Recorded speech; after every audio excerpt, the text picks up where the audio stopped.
Revelation 4851. From the 3rd of March 1950. Old Seers and Prophets. Pictures.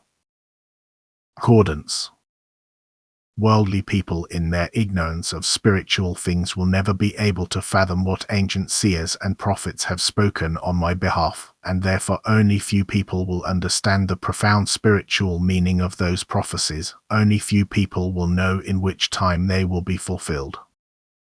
From the beginning of this period of salvation, I gave people indications of the end, of the abuses in the time of the end, of the devilish activity and the battle against the believers. I let them see, however, not the natural effect of people's will, which was completely turned away from me, but the coming events stood before their eyes in pictures which they were unable to interpret themselves, and whose meaning was also hidden from the seers themselves.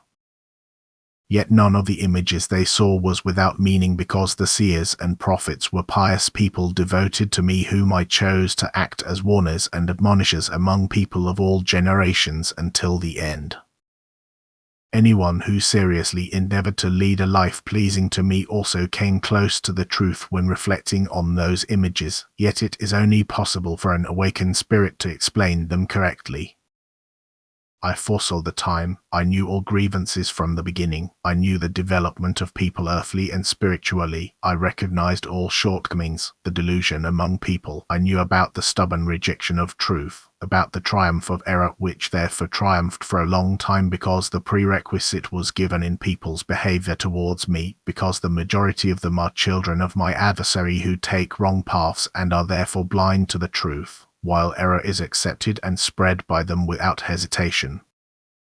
In the spiritual world, such attitudes and the resulting events have an effect as distorted images, as everything spiritual has correspondences, and thus the seers of that time saw the course of events in the last days in such images which truly had to horrify a person whose soul was gentle and who was right with me as a seer and prophet because of his devotion to God.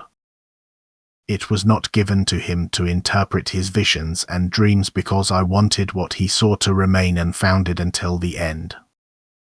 But his visions were to be preserved for posterity in order to inspire seeking and striving people to think again and again.